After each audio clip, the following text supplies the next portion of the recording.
అవగాహన కల్పించడానికి ఈశ్వరలింగం గారు వస్తున్నారు. ఆల్రెడీ బుక్ అయింది, అది కూడా ఈ కార్యక్రమం ఇక్కడ చేస్తాం. ఎందుకంటే రిటైర్డ్ పీపుల్ ఉన్నారు కాబట్టి ఇప్పుడు ఏమవుతుందంటే చనిపోతే కూర్చోడము కాల్చడము చనిపోతే కూడా వాళ్ళు అన్ని టికెట్ అయినా నేను చెప్పగానే విన్నారు, వాళ్ళు ఇచ్చేసారు, వాళ్ళు ఇచ్చేసారు. బట్ అందులో ఉన్న వాటి చూసుకొస్తారు. నేను అవేర్నెస్ కూడా పెట్టాము. బట్ అది నెక్స్ట్ ప్రతి మీరు అందులో అసలు జ్ఞానం అనేది ఎట్లా వస్తుంది మనకి, జ్ఞానం అంటే ఏంటిది, ఈ శాస్త్రీయ దృక్పథం ఎట్లా అలవర్చుకోవాలి, ఈ జ్ఞానగ్రహణ పద్ధతి అనేది ఒక క్లాస్ పెట్టుకోవాలి. ఒక క్లాస్ అనేక రకాల క్లాసులు మనం పెట్టుకున్నాము. చాలా మంది స్పీకర్స్ తయారు చేద్దాం. ఇవాళ ఇద్దరు సండేస్ ఏమైనా ప్రోగ్రామ్స్ ఉంటాయి. సాటర్డే అయితే కొద్దిగా కన్వీనియంట్ ఉంటుంది. సాటర్డే ఇది కంటిన్యూ ఉంటే చూసుకోవడానికి అవకాశం ఉంటుంది. కాబట్టి ఈ కార్యక్రమం అనేది ఒక ఫార్మాట్ కోసం మన విషయం అంశం పెట్టారు. మీకు పేపర్ కూడా ఇచ్చినట్టు బహుశా నోట్ చేసుకోండి దయచేసి. కలిసి పని చేస్తున్నాము, ఇక్కడ కూడా కలిసి పని చేస్తున్నాము. చాలా మంది జైపీ మిత్రులు కూడా ఇక్కడికి రావడం సంతోషం. 10 మంది బయట ఉన్నారు, వాళ్ళు కూడా జాయిన్ అవుతారు. ఓకే, ధన్యవాదాలు. ఇప్పుడు ఈ సెషన్కి సభాధ్యక్షుడు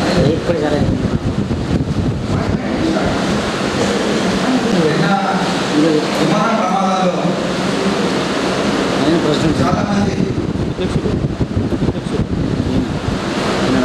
అసూలు భాషలు చాలా బాధాకరమైనటువంటి సంఘటన, ఊహించని పరిణామం. ఆ విమాన మెడికోలు పాపం తినడానికి కూర్చున్నటువంటి మెడికోలు హాస్టల్లో భోజనం చేస్తున్నటువంటి వాళ్ళలో వాళ్ళ స్టాఫ్లో పోయి విమానం కూలిపోవడం, దాంట్లో కూడా దుర్ఘటనలో వారు కూడా చనిపోవడం చాలా విచారకరం, చాలా బాధ అనిపించింది నాకైతే.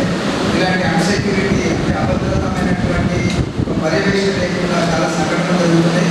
ఇలాంటి విషాదమైనటువంటి సంఘటనలో చాలామంది చనిపోతున్నారు. ఆ యొక్క చనిపోయినటువంటి వాళ్ళకు నివాళులుగా ఒక నిమిషం మౌనం పాటించాలి.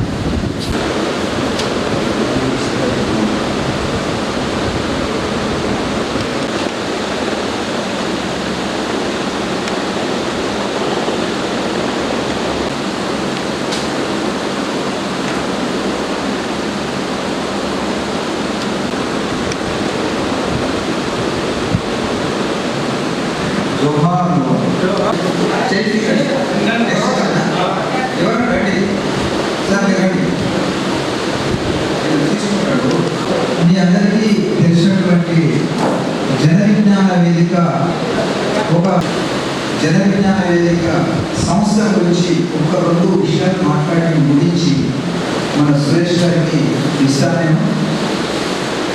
ముందు రామారావు గారు మాట్లాడినప్పుడు జన విజ్ఞాన వేదిక అనేది చాలా మంది కృషి చేసినటువంటి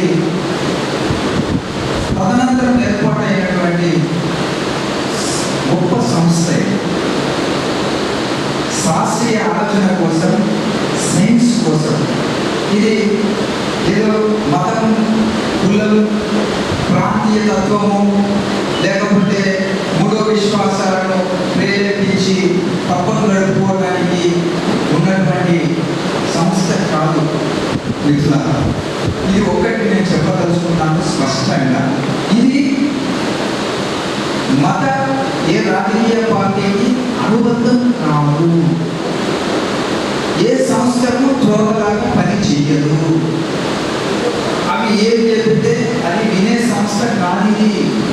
చాలా మంది ఏమనుకుంటారంటే ఇది ఒక పార్టీకో లేకపోతే హేతువాద అంటే దేవుడిని నమ్మే, ఇక్కడ ఉన్నటువంటి జనవిజ్ఞాన వేదికలో ఉన్న వాళ్ళందరూ దేవుడిని నమ్మే వాళ్ళు కాదు. వీళ్ళు అంటే దేవుళ్ళు నమ్మరు, వీళ్ళు హేతువాదులు అనే ముద్ర ఉంది మిత్రులారా. ఇది హేతువాద సంఘం కాదు. దేవుడిని నమ్మే పరిస్థితి లేనటువంటి వాళ్ళు సపరేట్గా ఒక హేతువాద సంఘం అందులో ఉంటారు, అందరూ పనిచేస్తుంటారు. ఇందులో మనం ఏమనుకుంటున్నాము, జన విజ్ఞాన వేదిక అంటే జనాలను విజ్ఞానవంతం చేసే ఒక సంస్థ. ఇది దీనిలో విద్యార్థులు ఉంటారు, ఉపాధ్యాయులు ఉంటారు, విజ్ఞులు ఉంటారు, సైంటిస్టులు ఉంటారు, అడ్వకేట్లు ఉంటారు. సమాజ మార్పు కోరుకున్నటువంటి ప్రతి సామాజిక కార్యకర్త ఈ సంస్థలో పనిచేయడానికి ఈ సంస్థ నియమాలు నిబంధనలు రూపొందించబడి పనిచేస్తున్నటువంటి ఒక గొప్ప మార్పు కోసం పనిచేస్తున్నటువంటి సంస్థ అని చెప్పదలుచుకున్నాను మిత్రులారా. ఇది ఎందుకు నేను ఇంత నొక్కి చెప్పాలనుకుంటున్నానంటే, పైకి ప్రపంచంలో ఇది ఉంది. జన విజ్ఞాన వేదిక అనంటే ఏదో మూఢనమ్మకాల మీద పనిచేసే సంస్థ. ఇది దేవుడిని నమ్మొద్దు అని చెప్పేసి ప్రచారం చేసే సంస్థ. ఇది ఒక హిందుత్వం గురించి అని కాదు, ఒక క్రిస్టియన్స్ గురించి కాదు, ఒక మైనారిటీ గురించి కాదు, అన్ని మతాల గురించి మాట్లాడుతుంది, అన్ని కులాల గురించి మాట్లాడుతుంది. నీకు తెలుస్తుంది ఇది జన విజ్ఞాన వేదిక ఏది సత్యం, ఏది ప్రాక్టికల్ గా ఏది ఉంది అని నీకు తెలిసే ఒక సైంటిఫిక్ సంస్థ. దీనిలో 18 సంవత్సరాలు నిండినటువంటి ప్రతి ఒక్కరూ సమాజాన్ని మారుతాము అన్నటువంటి సంఘ సంస్కర్తలు, సామాజిక కార్యకర్తలు ఎవరైనా తన టైమును, తన మనస్సును, మెదడును, విజ్ఞానాన్ని అందించవచ్చు. ఇందులో మీ అందరికీ తెలుసు, జన విజ్ఞాన వేదిక ఈ సంస్థ ఏర్పడడానికి ముందు అంటే జన విజ్ఞాన వేదిక 1988 జాతీయ సైన్స్ దినోత్సవం 26 జనవరి 26 ఫిబ్రవరి 28 రోజున ఏర్పాటు చేయబడింది. ఈ ఏర్పాటు కంటే ముందు చాలా అడ్వకేట్లు, సైంటిస్టులు, ఉద్యోగస్తులు, శాస్త్రవేత్తల కృషి చాలా ఉంది. ఈ ఏర్పాటు కంటే ముందు అది ఒక ఉద్యమ స్ఫూర్తితో నడిచింది, అక్షరాస్యత ఉద్యమం. ఆ అక్షరాస్యత ఉద్యమంలో వయోజనులు ఉద్యమం అభ్యసించారు. అలాగే మహిళలు వచ్చారు. ఆ మహిళలు తెలుగుని అనేక విషయాలు తెలుసుకున్నారు. ఆ మహిళలు పడుతున్నటువంటి బాధను, భర్త తాగుతూ ఇబ్బంది పడుతున్నటువంటి ఇబ్బందులను చెప్పుకున్న తర్వాత అందులో నుంచి పుట్టింది సారా వ్యతిరేక ఉద్యమం. ఆ సారా వ్యతిరేక ఉద్యమంలో కూడా మన జన విజ్ఞాన వేదికగా క్రియాశీల పాత్ర పోషించాం. అంటే వాళ్ళందరినీ సంఘటితం చేసి నెల్లూరులో సారా వ్యతిరేక ఉద్యమం స్టార్ట్ చేసింది జన విజ్ఞాన వేదికని, మహిళలని అందరినీ సంఘటితం చేసి. అలాగే సారా వ్యతిరేక ఉద్యమం తర్వాత మహిళల్ని పొదుపు ఉద్యమంలో తీసుకొచ్చింది కూడా జన విజ్ఞాన వేదిక.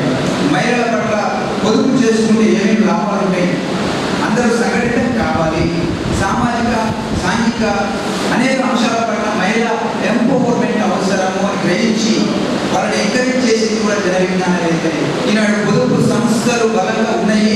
ఈనాడు పొదుపు సంస్థలు సంఘటితంగా ఈనాడు మహిళలు అకౌంటబిలిటీతో దేశ విదేశాలలో కూడా తిరుగుతున్నారు అని అంటే it is credit goes to Jana Vignana వేదిక.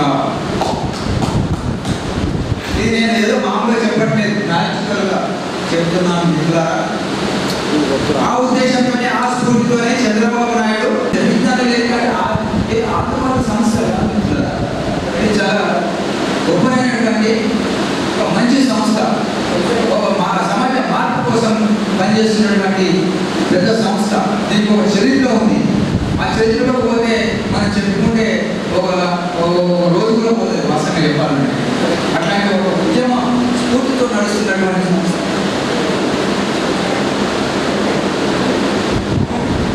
అది రైతులకు ఉచిత కరెంటు పేరు మీద మనం కాంప్లెక్స్ చేసి డిస్ట్రిబ్యూట్ చేయడం జరిగింది. దానికి వైఎస్ గారు ఎంకరేజ్ అయ్యి ఆ స్కీమ్ను ఇంప్లిమెంటేషన్ చేసిన సందర్భం.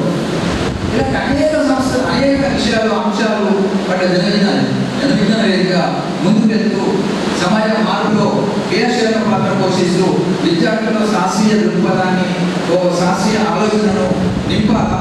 సమాజం మారాలంటే చిన్న పిల్లల్లో ఈ మూఢనమ్మకాల మీద, శాస్త్రీయ ఆలోచన పట్ల, సైన్స్ పట్ల మార్పు తీసుకొస్తే రానున్న రోజుల్లో ఒక మెరుగైనటువంటి ఒక మౌలికమైనటువంటి సమాజ స్థాపన ఏర్పడుతుందని గట్టిగా నమ్మి పనిచేస్తున్నటువంటి చాలామంది ఈనాడు జన విజ్ఞాన వేదికలో పనిచేస్తున్నట్లు ఉన్నారు. ఆ సందర్భంలో జన విజ్ఞాన వేదిక పనిచేస్తుంది మిత్రులారా. ఈ జన విజ్ఞాన వేదికలో మనము సక్రమైనది మనం పనిచేస్తున్నామంటే నాకు తెలిసి నాకు నేను మాత్రం గర్వపడుతూ ఉంటాను. ఈ జన విజ్ఞాన వేదికల సభ్యత్వం తీసుకొని పనిచేస్తున్నాడు అనేది చాలా గర్వకారణము. ఎవరితోనైనా కూడా ఇందులో ఉంటే ఆర్థికంగా డబ్బు రాకపోవచ్చు, సంపాదించకపోవచ్చు, విజ్ఞానం సంపాదిస్తారు. మానవ సంబంధాలను మనము బలోపేతం చేసుకుంటాం. అనేక అంశాల పట్ల తెలివి పెరుగుతుంది, ఒక శాస్త్రీయ ఆలోచన పెరుగుతుంది. ఎట్లా బతకాలా, ఎట్లా ఉండాలా, ఎవరితో ఎట్లా మాట్లాడాలా, ఎట్లా ప్రసంగించాలా, ఇలాంటి అనేక అంశాల పట్ల మనం డెవలప్ అయ్యే అవకాశాలు ఉంటాయి. కాబట్టి మిగతా మన సమిష్టిగా సమాజ మార్పు కోసం ఆ యొక్క దిశలో మనం ముందుకు వెళ్దాం. జన విజ్ఞాన వేదిక భవిష్యత్తులో కూడా మీరు అందరూ రావాలి. జన విజ్ఞాన వేదికలో సభ్యత్వం తీసుకొని ముందుకు వెళ్ళి జన విజ్ఞాన వేదిక సంస్థలు జిల్లా వ్యాప్తంగా మనం డెవలప్ చేయడానికి అందరూ సహకరిస్తారు. మీకు అందరూ రావాల్సిన కోరుతూ నెక్స్ట్ నేను ముగిస్తున్నాను. నెక్స్ట్ సెషన్ మన సురేష్ గారు మన విషయం మీద కంటిన్యూ చేస్తారని కోరుకుంటూ సెలవు తీసుకుంటాను.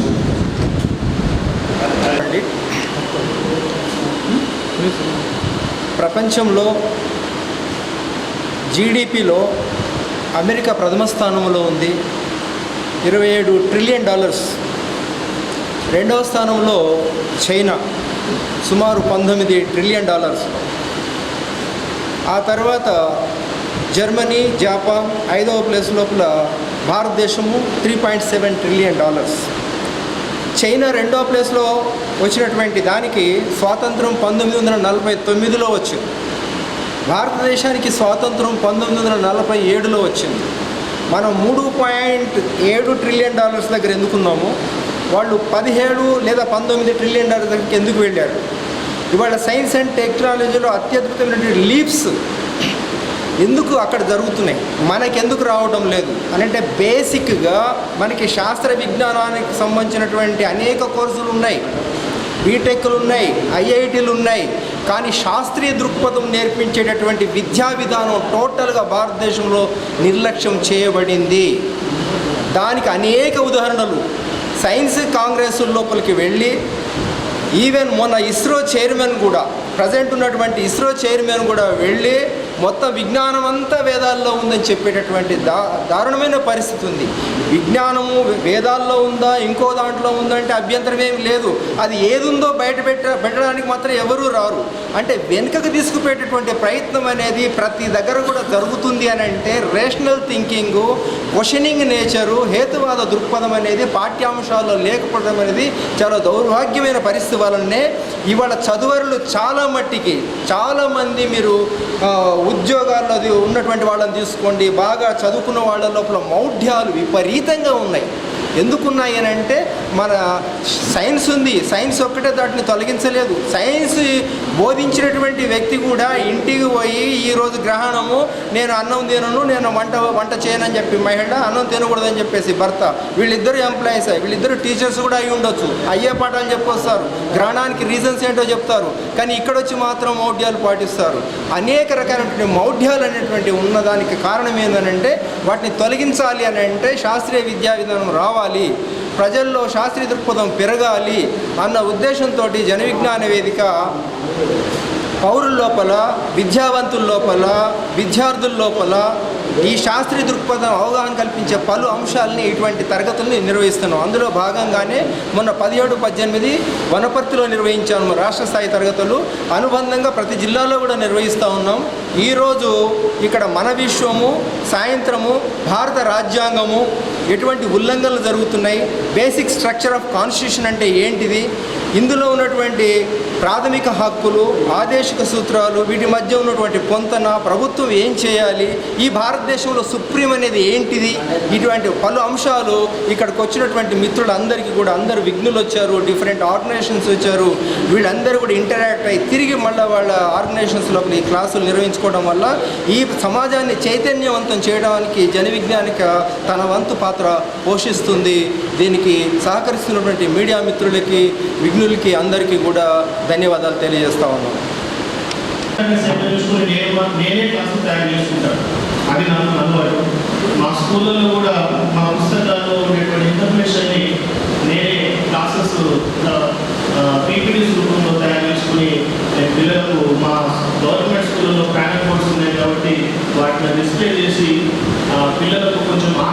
ఆకర్షణీయంగా పుస్తకంలో అబ్స్ట్రాక్ట్ థింగ్ చాలా ఉన్నాయి. ఫిజిక్స్ అనగానే మనం చాలా ఊహించాల్సిన పరిస్థితి ఏర్పడుతుంది. ఆ ఊహించే పరిస్థితుల్ని ఒక ఇమేజ్ రూపంలో, వీడియోస్ రూపంలో చెప్తే పిల్లలు ఇలా కాస్త ఆకర్షణీయంగా ఉంటున్నటువంటి కోణంలోనే నేను క్లాస్ని ఎప్పుడు తయారు చేస్తుంటాను. కాబట్టి బహుశా నేను ఇప్పుడు చూపించేటువంటి ఒక 30 స్లైడ్లో మీకు తెలిసిన ఇన్ఫర్మేషన్ ఉంటుంది, ఖచ్చితంగా ఉంటుంది. లేదు కొన్ని కొత్త విషయాలు ఏమైనా ఉంటే నేను మీకు పేపర్ ఇచ్చాను, వీడియో వరకు రాసుకోండి.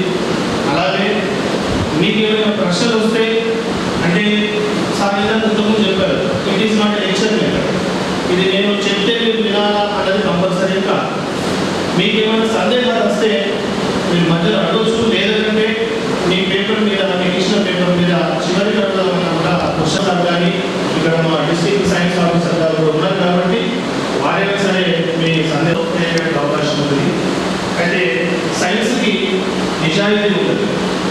సైన్స్ అంటే విజ్ఞానం మొదలైనటువంటి 1460 కోట్ల సంవత్సరాల నుంచి ఇప్పటి వరకు కూడా సైన్స్ విద్యలాగా చూస్తాం. కానీ సైన్స్ అనేది అందరి మధ్యలో ఉంటుంది. వాస్తవానికి సైన్స్ అంటే సహేతుకంగా ఆలోచన చేసి ఒక బాగా చదువుకుంటేనే సైన్స్ వస్తుంది, లేకుంటే పాఠశాలకు వెళ్తేనే సైన్స్ వస్తుంది, లేకుంటే కాలేజీలో PhD దాకా చేస్తేనే సైన్స్ వస్తుంది అనేది నాకు తెలిసినంత మటుకి అపోహ.